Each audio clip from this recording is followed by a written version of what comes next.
Selamat berjumpa lagi, teman-teman. Kali ini saya akan membahas mengenai Indonesia sepertinya kok semakin tertinggal ya dalam hal pemberantasan KKN.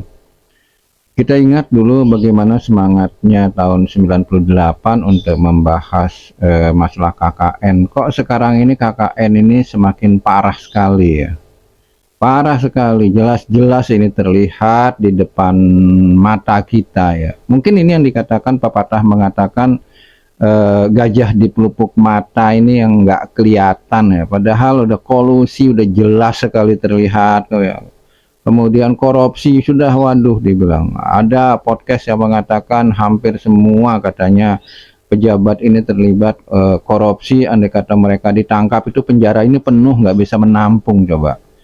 Cuman sekarang mungkin itu yang membuat podcast ini ya silakan Anda cek sendiri di YouTube, ada yang mengatakan hal seperti itu benar dan tidaknya, silahkan dicek ya. Hanya sayangnya dia yang tahu itu kenapa tidak melakukan tindakan itu. Ya mungkin karena saking banyaknya korupsi di Indonesia ya. Makanya kita butuh pemimpin yang benar-benar bisa melakukan tindakan di sini untuk menghapus itu semua ya. Nah, itu dari kolusi dan korupsi. Bagaimana dengan nepotisme? Ya Allah ya Robbi, nepotisme lagi kita lihat sekarang ini. Dengan berbagai dalih, dengan berbagai terang-terangan, nepotisme sekarang sudah merebak sedemikian rupa. Kita lihat juga kembali di depan mata kita terjadi nepotisme seperti begini. Mereka seakan-akan tidak sadar ya. Memang kalau kita yang berbuat itu memang sulit untuk menilai diri kita sendiri. Hanya orang luar yang bisa melihat nepotisme udah jelas seperti begini, merubah hukum atau segala macam. Kita lihat, waduh, parah ini Indonesia kalau seperti begini ya. Kenapa kita tidak belajar dari negeri Cina ya? Cina tahun 80 mulai bangkit, tahun 70 pada saat dipimpin oleh Mao Zedong, bahwa Cina itu negara miskin ya. Tahun 80 dia tuh bangkit ya kan. Dan dia pun, negara Cina itu bangkitnya pun kita dengar belajar dari negara Singapura ya, dengan mengirim 22.000 orang-orang terpilih, mereka kirim untuk belajar mengenai manajemen negara ya kan. Mereka belajar ke Singapura. Sementara Singapura negara tetangga kita ya.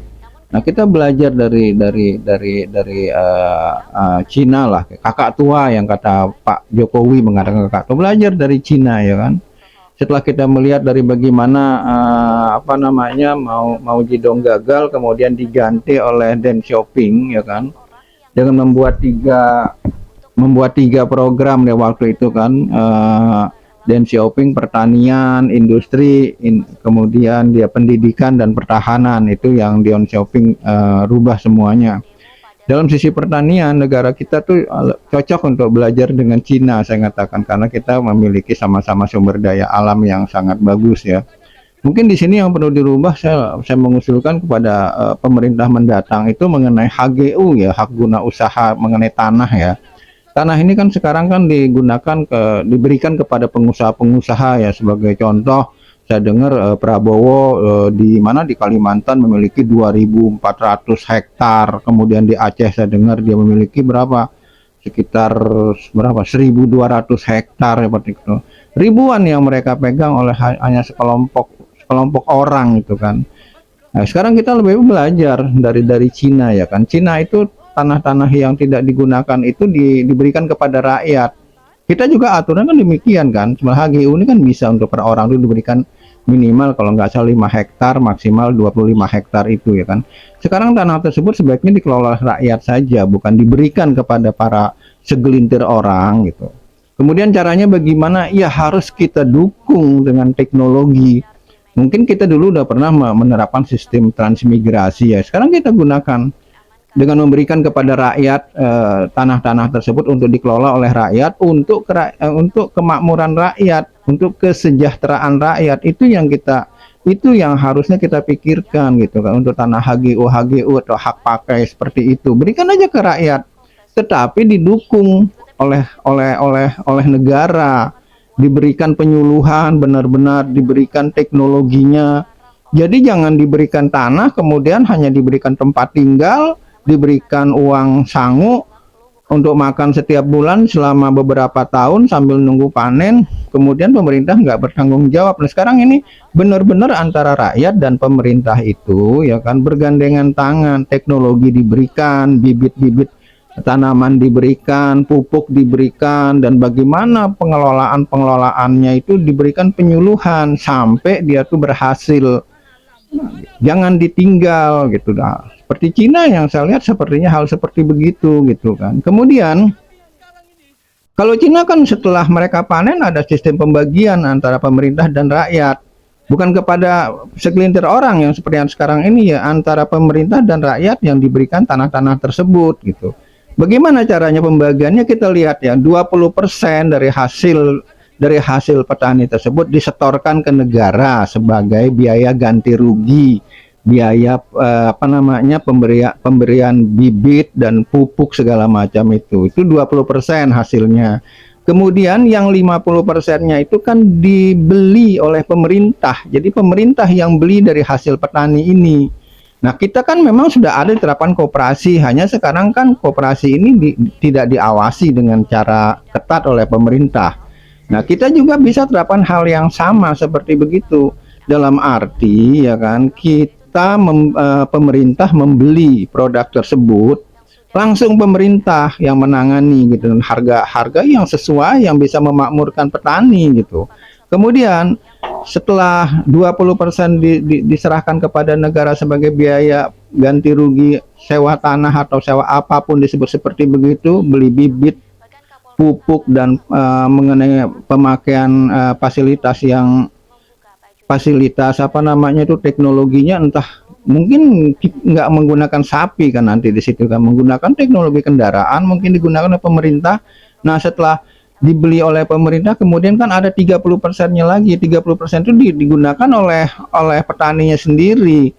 Nah, itu kan program pertama yang digunakan oleh petani itu sendiri. Kemudian petani juga boleh menjual yang 30%-nya. Jadi pembagiannya itulah 20% untuk pemerintah, 50% dibeli oleh pemerintah, 30% petani itu boleh menjual kemana atau enggak dipakai sendiri.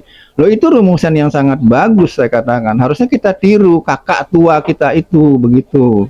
Ini pesan saya, coba kalau bisa nanti Anda yang memimpin negara ini ya kan, dipikirkan apa yang yang diterapkan oleh pemerintah Cina di tahun 80.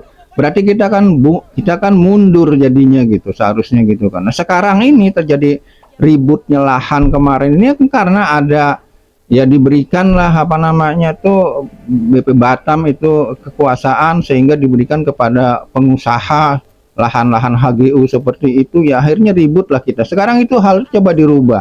Kita gunakan apa yang digunakan oleh pemerintahan kita contoh Deng Xiaoping. Kita nggak perlu malu untuk belajar dengan negara Cina. Cina aja belajar ke Singapura sebelum dia maju. Ya saya rasa itu mengenai untuk urusan KKN dan urusan untuk pertanahan, untuk kesejahteraan dan kemakmuran rakyat kita untuk mendatang. Ya mudah-mudahan ini bisa didengar oleh pemerintah saya katakan. Adapun kalau misalnya untuk menghapus menghapus korupsi. Nah sekarang kan kita lihat juga ada program dari pemerintah Cina yang mengenai 8 aturannya itu. Ya, mungkin Anda bisa lihat 8 aturan Cina ya yang diterapkan oleh pemerintah Cina yang sekarang ini ya kan, siapa namanya?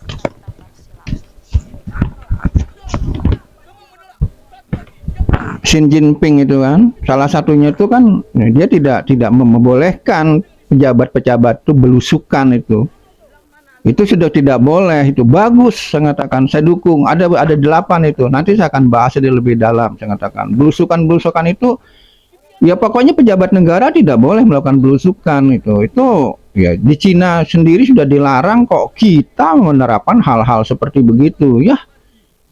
Kita maksudnya dewasa saya katakan seperti ini ya kan, mulailah kita berpikir kalau nggak seperti begini negara ini nggak bakalan maju. Saya rasa itu yang saya bisa sampaikan kepada semuanya ya kan, semoga ini bermanfaat ya. Assalamualaikum warahmatullahi wabarakatuh.